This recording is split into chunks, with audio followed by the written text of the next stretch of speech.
शिव पुराण रुद्र संहिता प्रथम खंड 9वां अध्याय। देवी उमा एवं भगवान शिव का प्राकट्य एवं उपदेश देना। ब्रह्मा जी बोले, नारद, भगवान विष्णु द्वारा की गई अपनी स्तुति सुनकर कल्याणमय शिव बहुत प्रसन्न हुए और देवी उमा सहित वहां प्रकट हो गए। भगवान शिव के 5 मुख और हर मुख में 3-3 नेत्र थे। मस्तक में चंद्रमा, सिर पर जटा तथा संपूर्ण अंगों में विभूति लगा रखी थी। 10 भुजा वाले गले में नीलकंठ आभूषणों से सुशोभित एवं माथे पर भस्म का त्रिपुंड लगाए थे। उनका यह रूप मन को मोहित करने वाला और परम आनंदमयी था। महादेव जी के साथ भगवती उमा ने भी हमें दर्शन दिए। उनको देखकर मैंने और विष्णु जी ने पुनः उनकी स्तुति करनी शुरू कर दी। तब पापों का नाश करने वाले तथा अपने भक्तों पर सदा कृपा दृष्टि रखने वाले महेश्वर ने मुझे और भगवान विष्णु को श्वास से वेद का उपदेश दिया। तत्पश्चात उन्होंने हमें गुप्त ज्ञान प्रदान किया।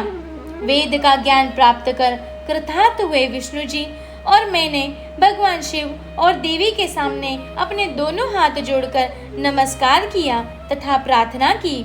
विष्णु जी बोले, हे देव, आप किस प्रकार प्रसन्न होते हैं तथा किस प्रकार आपकी पूजा और ध्यान करना चाहिए, कृपया हमें इसके बारे में बताइए तथा सदुपदेश देकर धन्य करें। ब्रह्मा जी कहते हैं, नारद, इस प्रकार श्री हरि की बात सुनकर अत्यंत प्रसन्न हुए कृपा निधान शिव ने प्रीतिपूर्वक यह बात कही। श्री शिव बोले, मैं तुम दोनों की भक्ति से बहुत प्रसन्न हूँ। मेरी इसी रूप का पूजन व चिंतन करना चाहिए। तुम दोनों महाबली हो। मेरे दाएं बाएं अंगों से तुम प्रकट हुए हो। लोकपिता ब्रह्मा मेरे दाहिने पार्श्व से और पालनहार विष्णु मेरे बाएं पार्श्व से प्रकट हुए हैं। मैं और तुम पर भली भांति प्रसन्न हूँ और तुम्हें मनोवांछित फल देता हूँ। तुम दोनों की भक्ति सुदृढ़ हो। मेरी आज्ञा का पालन करते हुए ब्रह्मा जी आप जगत की रचना करें तथा भक्त विष्णु जी आप इसी जगत का पालन करें।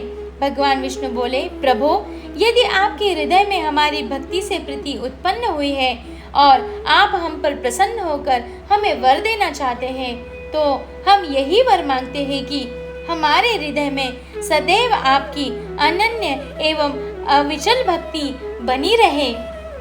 ब्रह्मा जी बोले, नारद, विष्णु जी की यह बात सुनकर भगवान शंकर बहुत प्रसन्न हुए। तब हमने दोनों हाथ जोड़कर उन्हें प्रणाम किया। शिव जी कहते हैं, मैं सृष्टि, पालन और संहार का करता हूँ। मेरा स्वरूप सगुण और निर्गुण है। मैं ही सच्चिदानंद निर्विकार परम ब्रह्म और परमात्मा हूँ। सृष्टि की रचना, रक्षा और प्रलय रूप गुणों के कारण ही मैं ब्रह्मा, विष्णु और रुद्र नाम धारण कर तीनों रूपों में विभक्त हुआ हूँ। मैं भक्तवत्सल हूँ और भक्तों की प्रार्थना को सदैव पूरी करता हूँ। मेरी इसी अंश से रुद्र की उत्पत्ति होगी। पूजा की विधि विधान की दृष्टि से हम में कोई अंतर नहीं होगा। विष्णु, ब्रह्मा और रुद्र तीनों एक रूप होंगे। इनमें भेद नहीं है। इनमें जो भेद मानेगा वह घोर नरक को भोगेगा। मेरा शिव रूप सनातन है तथा सभी का मूलभूत रूप है। यह सत्य ज्ञान एवं अनंत ब्रह्म है। ऐसा जानकर मेरे यथार्थ स्वरूप का दर्शन करना चाहिए। मैं स्वयं ब्रह्मा जी की भ्रुकुटी से प्रकट होऊंगा। ब्रह्मा जी, आप सृष्टि के निर्माता बनो। श्री विष्णु इसका पालन करें तथा मेरे अंश से प्रकट होने वाले रुद्र प्रलय करने वाले होंगे। उमा नाम से विख्यात परमेश्वरी प्रकृति देवी है। इन्हीं की शक्ति भूता वाग्देवी सरस्वती ब्रह्मा जी की अर्धांगिनी होंगी और दूसरी देवी जो प्रकृति से उत्पन्न होंगी लक्ष्मी रूप में विष्णु जी की शोभा बढ़ाएंगी तथा काली नाम से जो तीसरी शक्ति उत्पन्न होगी वह मेरे अंशभूत रुद्रदेव को प्राप्त होंगी। कार्य सिद्धि के लिए जो ज्योति रूप में प्रकट होंगी उनका कार्य सृष्टि, पालन और संहार का संपादन है।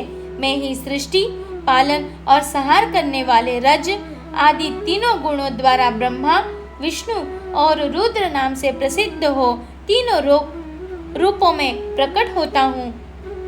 तीनों लोकों का पालन करने वाले श्री हरि अपने भीतर तमोगुण और बाहर सत्वगुण धारण करते हैं।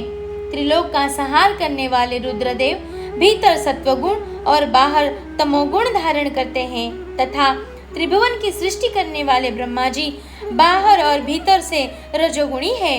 इस प्रकार ब्रह्मा, विष्णु तथा रुद्र तीनों देवों में गुण है तो शिव गुणातीत माने जाते हैं। हे विष्णु, तुम मेरी आज्ञा से सृष्टि का प्रसन्नतापूर्वक पालन करो। ऐसा करने से तुम तीनों लोकों में पूजनीय होगे।